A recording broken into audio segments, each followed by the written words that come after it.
सुबह की 2 आदतें जो आपकी लाइफ बदल देंगी। और यकीन मानो सुबह की शुरुआत ऐसे ही होनी भी चाहिए। अगर ऐसे शुरुआत करोगे तो पूरा दिन बहुत अच्छा जा सकता है, क्योंकि सुबह का टाइम आपके पूरे दिन को बनाने या बिगाड़ने की ताकत रखता है। और जो बताने वाला हूँ, इन आदतों का पर्पस सिर्फ जल्दी उठना नहीं है, बल्कि जीने का एक नया तरीका अपनाना है। तो चलो देखते हैं कि ये आदतें कौन सी हैं और इनको फॉलो करने से आपको क्या क्या फायदे हो सकते हैं। नंबर 1, आध्यात्मिक जागरूकता या अवेयरनेस। आध्यात्मिक जागरूकता का मतलब सिंपल है कि उस नींद से जागना जिसमें हम अपनी ईगो और अपनी अज्ञानता यानी कि इग्नोरेंस में खोए हुए रहते हैं। अपने मन के अंदर हम लगे रहते हैं कुछ ना कुछ सोचने में, कुछ करने में। तो जैसे ही हम थोड़े से अवेयर हो जाते हैं, जागरूकता लाते हैं, तो हम अपने विचारों और अपने व्यवहार का कंट्रोल अपने हाथों में ले सकते हैं। और सारे काम हम जो रोबोटिक तरीके से करते हैं, उन सारे कामों को अगर हम जागरूक होकर करना स्टार्ट कर दें तो बहुत फायदा होगा। एक तो काम भी बेटर होगा और जो ऑटोमेटिक हम रिएक्शन देते थे वो नहीं देंगे। जब आप इस तरीके से आध्यात्मिक रूप से अपने आप को जागृत करते हो तो आप ज्यादा पॉजिटिव, ज्यादा प्रेमपूर्ण होते जाते हो। तो इसको करना कैसे है, अब ये समझते हैं। जब मॉर्निंग में उठते हो तो उस वक्त हमारा मन पूरी तरीके से साफ होता है, शांत होता है और ग्रहणशील होता है। सुबह के कुछ घंटे बहुत इंपॉर्टेंट होते हैं, तो कम से कम 1 घंटा आप स्पिरिचुअल अभ्यास के लिए दे सकते हो। इसमें आप ध्यान कर सकते हो, कुछ एक्सरसाइज कर सकते हो जैसे योग, प्राणायाम और प्रार्थना, या कोई इंस्पिरेशनल साहित्य को पढ़ सकते हो। और दूसरा, दिन की शुरुआत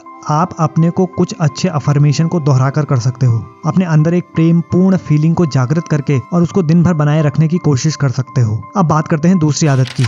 नंबर 2, जानकारी का सावधानी पूर्वक चयन। अक्सर क्या होता है कि हम जो इन्फॉर्मेशन कंज्यूम करते हैं उससे भी हमारे दिमाग में काफी ज्यादा गहरा प्रभाव पड़ता है। सुबह उठते ही अगर हम फोन को स्क्रॉल करने लग जाएं और जो मन में आए देखते रहें, या कोई ऐसी न्यूज सुन रहे हैं जिसमें बहुत सारा क्राइम है और इस तरीके की चीजें बहुत हैं, तो ये हमारे मन को मॉर्निंग में ही नेगेटिविटी से भर देता है और फिर पूरा दिन इसी तरीके से निकलता है। तो अब आपको करना क्या है कि जो भी इन्फॉर्मेशन आप कंज्यूम करते हैं उसके लिए अवेयर रहें और सावधानी पूर्वक करें। जिस तरीके से आप खाने पीने की चीजों को सोच समझ कर लेते हैं, वैसे ही जो भी आप पढ़ते हो, देखते हो, सुनते हो, उसमें भी सावधानी बरतना बहुत जरूरी है। तामसिक यानी कि नेगेटिव इन्फॉर्मेशन से दूर ही रहना चाहिए और जैसे आप बनना चाहते हो उस तरीके की इन्फॉर्मेशन को आप कंज्यूम कर सकते हो। और साथ में क्वालिटी को प्राथमिकता देनी है। अगर आप लोग खबरें पढ़ते हो, सोशल मीडिया पर समय बिताते हो, तो क्वालिटी पर ध्यान दो, क्वांटिटी पर नहीं। मतलब कि देश में जो कुछ भी हो रहा है उसकी न्यूज को देख लो, सुन लो, समझ लो, लेकिन बहुत ज्यादा इन्वॉल्व मत हो जाओ, नेगेटिविटी में मत पढ़ो।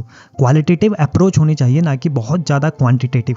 समझ रहे हो ना? तो यही थी वो 2 आदतें जो काफी हद तक आपकी लाइफ को इंप्रूव कर सकती हैं। प्रैक्टिकल तरीके से बता दिया आपको। अगर आप जिंदगी को बदलना चाहते हो तो अपनी सुबह की शुरुआत इन 2 आदतों से करना स्टार्ट कर सकते हो। नंबर 1, आध्यात्मिक जागरूकता यानी कि अवेयरनेस। नंबर 2, जानकारी का सावधानी पूर्वक चयन। इंग्लिश में बता देता हूँ कि नंबर 1 अवेयरनेस और number 2 mindful consumption of information. ये आदतें न केवल आपके जीवन में शांति लाएंगी बल्कि आपके जीवन को सकारात्मक रूप से प्रभावित भी करेंगी और आपके आसपास के लोगों पर भी सकारात्मक असर डालेंगी। और अगर वीडियो समझ में नहीं आया तो आप दोबारा देख सकते हो। कंक्लूजन यह है कि अब ये बताओ कि आप इन आदतों को अपनी जिंदगी में कैसे इंप्लीमेंट करोगे। दूसरा, क्या आपके पास कोई ऐसी मॉर्निंग का रूटीन है जिसने आपकी जिंदगी को बेहतर बनाया है? कमेंट में जरूर बताना। और अगर आपको वीडियो पसंद आया तो लाइक कर देना, शेयर कर देना और चैनल को सब्सक्राइब करना ना भूलना। धन्यवाद।